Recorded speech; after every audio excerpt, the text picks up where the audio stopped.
美食比赛的这一位大厨，他是常胜军，他叫做郭敏昌，大家叫他阿全师。从小吃美浓客家菜长大的，学的是台菜和浙江菜，但是呢，他把客家料理做了改变，板条还能变成凉拌。今天感动时刻带您来认识这位客家大厨。大红花布搭上老味道，古色古香的装潢，让三峡这一间客家餐馆就像20年前的客家农庄。而老板阿全师更是拥有一身的好手艺。在美浓长大的阿全师是客家美食比赛的常胜军，他的料理有古早味，也有创新口味。这是我们客家传统的阿爸的大山风。像是这一道客家风肉，有鸡肉加持，更增添了肉鲜味。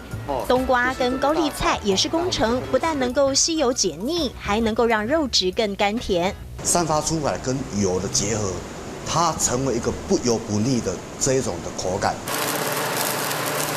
它的颜色开始变了。小火慢熬焖煮，要花个5个小时才能够变成入口即化的风肉。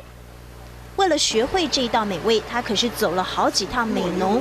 他说这就是应景的客家精神。曾经我利用半夜3点多的时候，就是骑了摩托车，在骑了摩托车，我们直接到美浓去，日有所思啊，也有所梦啊。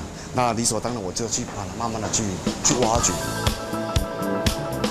这看起来像法式轻食料理的，其实是客家的创意板条。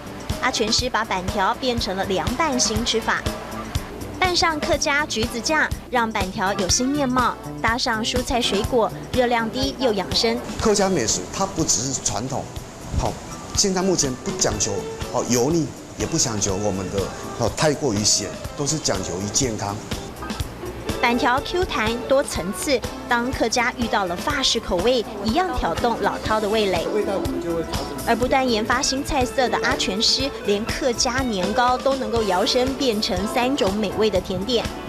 碧螺春茶、宜兰荆棘，还有大树土凤梨的口味，这些内馅全部都是自己花功夫 DIY。阿全师拿下数不清的客家美食大奖，还邀请了许多外国人士来台交流。阿全师说，他推广客家料理的双手会一直持续下去。